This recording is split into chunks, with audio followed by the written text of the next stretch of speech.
இளைஞர் இளைஞர்கிட்ட புதிய பாரதம் பிறந்திருக்குங்கிறது தெளிவா தெரியுது. தமிழ்நாடும் அதே மாதிரி தான் போகும்னு நினைக்கிறேன். சொல்ல முடியாதுங்க.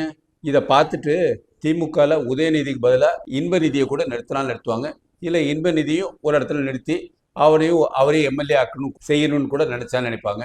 3 பேர் டெபாசிட் ஆனாலும் நம்ம ஆச்சரியப்படுறதுக்கு ஒன்றும் இல்லை. ஏன்னா திமுக மேலே அவ்வளோ வெறுப்பு இருக்கு. மைத்திலி தாக்கூர் அவங்களோட வீடியோஸ் பாருங்க. அவங்கள மாதிரி நீங்களும் ஒரு சிறப்பான யூடியூபர் ஆகுங்க. அரசியலுக்குள்ள வாங்க. பாரதிய ஜனதா கட்சியில் உங்களுக்கு கட்டாயம் சீட் இருக்கு. நம்ம ஜெயிச்சு தமிழ்நாட்டை சுத்தம் பண்ணுவோம். தமிழ்நாடு சிறப்பான நாடு. நம்மளோட கலாச்சாரத்தை மீண்டும் எடுப்போம். தமிழை மீண்டும் வளர்ப்போம். தமிழ் பாட்டுகளை உலகமெங்கும் பரப்புறதுக்கு இளையராஜாவோட பாட்டும் ஏஆர் ரஹ்மான் பாட்டும் உலகம் ஃபுல்லாக கொண்டு போய் சேர்க்கறதுக்கு உங்கள் பொறுப்பும் இருக்கு. ஒரு 25 வயசு பெண் இந்த எலெக்ஷனில் ஜெயிப்பார் நம்ம யாராவது யோசிச்சிருக்குமா? மைத்திலி தாக்கூர் பீகார்ல இருந்து ஒரு யூடியூபர். ஒரு 50 லட்சம் பேர் அவரை ஃபாலோ பண்ணுறாங்க. ஆனால் அருமையாக பாடுறாங்க. பாடும்போது மக்களிடத்தில் ஒரு என்கேஜ்மெண்ட் இருக்குது. அந்த என்கேஜ்மெண்ட் தான் அவளை கொண்டு இருக்கு. ஏன்னா இவளை விட நிறைய பேர் ரொம்ப சிறப்பான பாடுறவங்களா இருக்காங்க. பட் இருந்தாலும் அந்த பக்தி பாடல்கள்லாம் நம்ம பார்க்கும்போது உண்மையாகவே மக்களை அப்படியே ஒரு கவர்றதுக்குள்ளது இருக்குது. அவர் மோடியை கவர்ந்ததுனால மோடி அவருக்கு ஒரு தேசிய விருது கொடுத்தாங்க யூடியூபருக்காக. அதை கொடுத்த கையோட அவ மக்களுக்காக நான் சேவை செய்த ஆசைப்படுறேன் அவங்க சொல்லியிருப்பாங்க போல இருக்கு.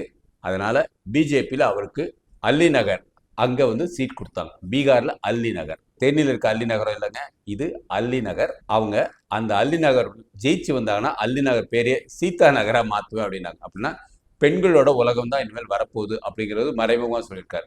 ஒரு யூடியூப்ல இருந்து நல்ல ஒரு பிரபலமாகி ஒரு எம்எல்ஏ ஆகி மக்களுக்காக சேவை செய்ய வந்திருக்கிறாங்கன்னா 25 வயசு ஜெயிச்சிருக்காங்கன்னா உண்மையாகவே ஒரு ஆச்சரியம் தான். பாரதிய ஜனதா கட்சி அந்த மாதிரி ஆளுங்களை தேர்ந்தெடுத்து அவங்களுக்கு ஒரு சீட்டு கொடுத்து கூட இருக்கவங்க எல்லாம் ரொம்ப சீனியர்ஸ், நான் 20 வருஷம் 40 வருஷம் கட்சியில் இருக்கிறவங்க கூட கட்சி சொல்லியிருக்கிறாங்க, அவங்களுக்கு மரியாதை கொடுத்து அவங்கள ஜெயிக்க வச்சுருக்காங்க. பல மடங்கு ஜாஸ்தி ஓட்டு வாங்கி ஜெயிச்சிருக்காங்க. இந்த மாதிரி பார்க்கும்போது இளைஞர்கள் இந்தியாவை மோடிக்கு அடுத்து பெரிய லெவலில் தூக்கிட்டு போவாங்க நல்லா தெரியுது. விஜய் இந்த இதில் என்ன கற்றுப்பார் அப்படின்னா, எப்படியோ அவங்க இதில் 2034 சீட்டு கொடுக்கறதுக்கு ஆளுங்க இருப்பாங்களான்னு தெரியல.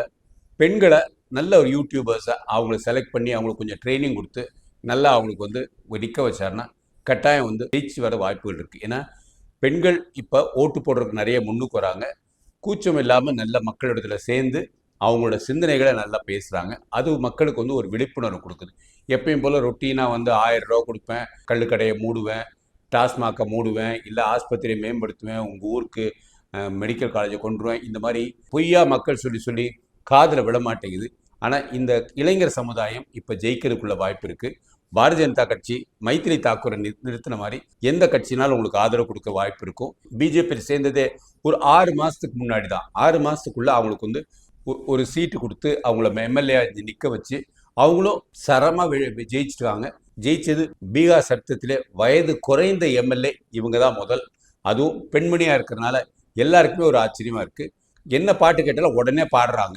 அந்த மாதிரி பாட்டிலேயே அவங்க அரசியல் பண்ணுவாங்க. இந்த மாதிரி இளைஞர்களுக்கு அவங்கவுங்களுக்கு ஒரு சில திறமைகள் இருக்கும்.